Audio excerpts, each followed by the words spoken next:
I would like to also honor the presence and welcome Ambassador Jim Rosapepe, who's been with him through that major experiment of opening the doors, and he can most authentically speak of that moment and of that experience and what it meant to Romania and to the bilateral relationships.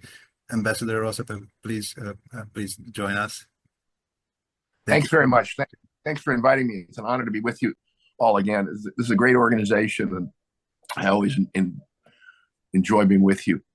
I met Dr. Sorel almost as soon as I was appointed as ambassador to Romania back in 1997, because he called me up and said he wanted to come visit me. And I never heard of him before. Certainly never met him before.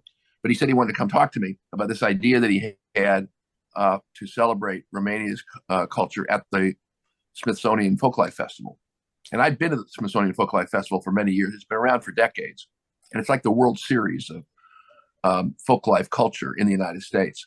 And one of the things the Smithsonian Institution has always done is invited other countries as well as regions of the United States. So it's international, but also national. And so he had convinced the Smithsonian by the time I became ambassador that in 1999, Romania would participate.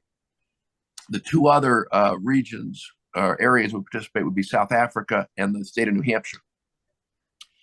And the only problem was we actually had to get all these craftspeople and performers over to the United States, to Washington, D.C. for the event, and also with all their crafts and equipment and artifacts.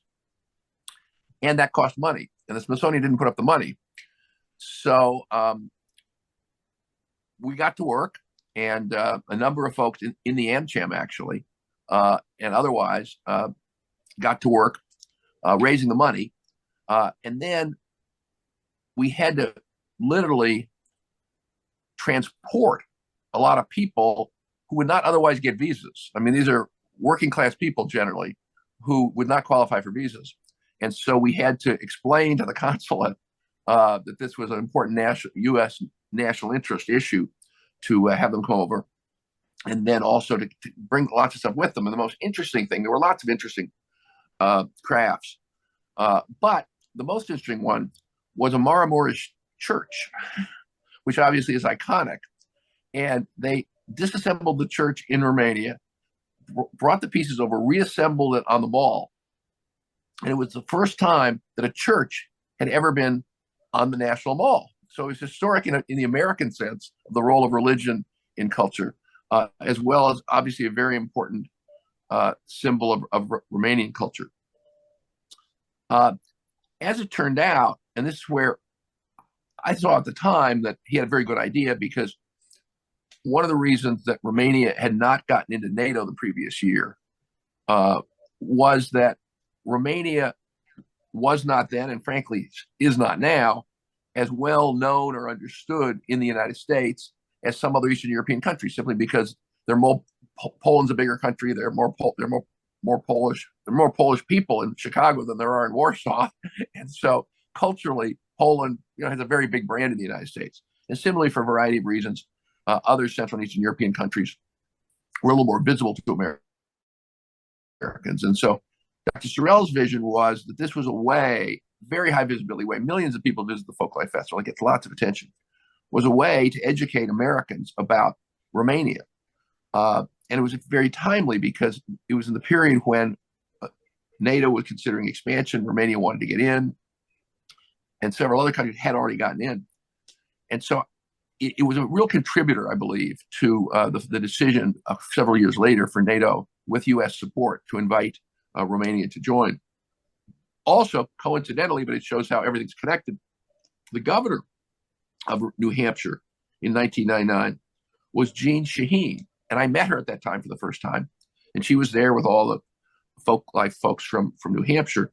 Well, she went on to become a United States Senator. And she is the co-sponsor with Senator Mitt Romney of the Black Sea Security Act that the Congress passed. And now, after this election, she'll become the ranking Democrat on the Senate Foreign Relations Committee.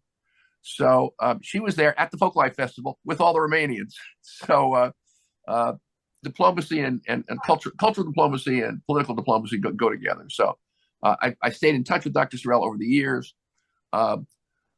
We had talked about recognizing the Folklife Festival at the Alianta Gala this year, because this is the 20th anniversary of Romania joining NATO, the 10th anniversary of Alianta, and the 25th anniversary of Romania at the Folklife Festival. And so Dr. Sorel and I were actually planning to have a presentation at the gala. And obviously, when we heard of his passing, what we did was we did recognize it at the event, but also announced the creation of the Dr. Eliot Sorel Cultural Diplomacy Award that Alianta will start giving annually as part of its gala to someone who has played the kind of role in promoting cultural diplomacy between the United States and Romania that Dr. Sorel did. So thank you very, very much. It's an honor to be included to talk about my friend, Dr. Sorel. Thank you for joining us and for sharing that the reverberations of that experience and the level of organizing that was that went into it with on both sides of the Atlantic, with Dr. Agustin Buzura in Romania, with the Cultural Foundation, and right. Like over here, it would not have happened without these pivotal legs on both sides of the Atlantic, and to see that it has reverberations up to now, it's quite impressive. Thank you for the sharing on this. And were there any announcements or any updates on the Alianza that you wanted to also share with the rest of the community? We had a wonderful event just recently.